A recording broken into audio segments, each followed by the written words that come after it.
ce sont des tartuffes. Des hypocrites. Des hypocrites.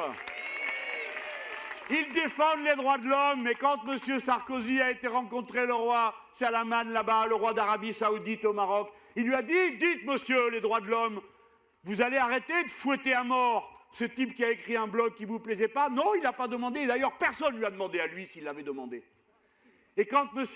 Hollande a privatisé un bout de la plage pour la donner au roi d'Arabie Saoudite, il lui a dit « Dites donc, il ne faudra pas y aller en burkini, hein ?» Non, bien sûr que non. Hypocrite. Hypocrite. Ils défendent les femmes. Quand le gouvernement français a-t-il dit au gouvernement israélien que nous ne supportons pas qu'un ministre là-bas refuse de serrer la main d'un des nôtres parce que c'est une femme? Quand est-ce que la protestation a été émise? Jamais.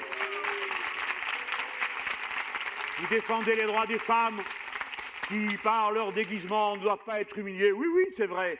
Mais alors pourquoi François Hollande, votre conseillère, s'est-elle présentée devant le pape avec un petit grillage que l'on appelle une mantille pour être correcte et aimable et que ça passe très bien? Pourquoi l'a-t-elle fait? Parce qu'autrefois c'était obligatoire et qu'aujourd'hui c'est devenu un usage recommandé. Hypocrite!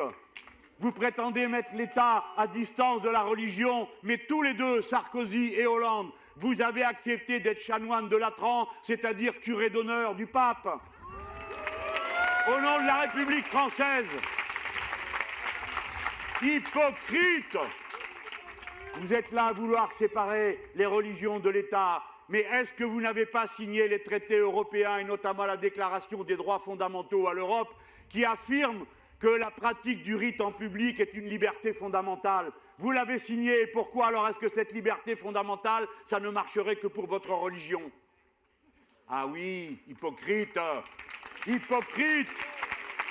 Avec votre drapeau européen où vous faites tous comme s'il y a 12 étoiles parce qu'il y aurait eu 12 États, c'est pas vrai. Quand on l'a adopté, il y avait que 6 pays. Le drapeau, du point de vue de celui qui l'a dessiné, ce sont les 12 étoiles de la Vierge Marie. Et vous mettez ça dans toutes vos mairies et aux bâtiments, tous les bâtiments publics de la République française, une et indivisible, qui est une république laïque. Vous êtes des hypocrites. Nous ne sommes pas dupes. Nous sommes le parti des gens qui refusent de se faire embrigader par les fanatiques. Alors si aujourd'hui les fanatiques en ont après les musulmans, nous vous disons que nous n'avons pas envie de nous fâcher avec les musulmans parce que les musulmans sont les Français qui croient à une religion et d'autres ont d'autres religions et nous voulons vivre ensemble.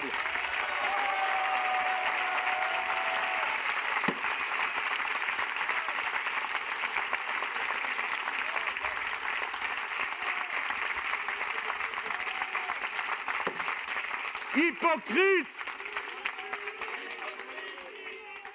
Quand il y a eu le Paris-Plage, qui, à part Daniel Simonet du parti de gauche, a dit que les ciments Lafargue étaient les sponsors de ce Paris-Plage et que ces ciments Lafargue, groupe mondial numéro 1 du ciment, ont traité avec Daesh pendant toute la période où il se trouvait en Syrie, et c'est le journal Le Monde qui nous l'a annoncé, et non pas je ne sais quelle officine. Voilà.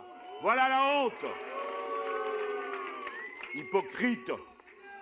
Quand le pape... Attention, celui-là, il est plutôt avec nous. Quand le pape est venu au Parlement de Strasbourg, où étaient tous ces grands laïcs, je vous prie?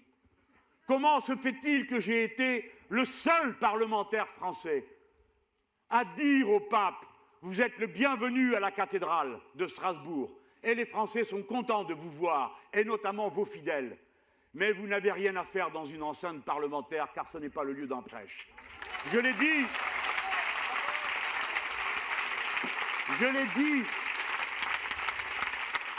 avec tout le respect dont est capable un homme comme moi, dont les parents sont morts dans la foi chrétienne. Je le dis avec respect en pensant à quelqu'un qui avait eu des paroles, pour une fois, tellement proches de nous, qu'on a même fini nous-mêmes par se dire « Tiens, pour une fois, ils ont élu un chrétien. » Oui, mais j'étais seul. Alors demain, quand il faudra s'opposer à la présence d'un autre religieux, eh bien moi, j'aurai pour moi la continuité et la fidélité à la parole que je vous donne.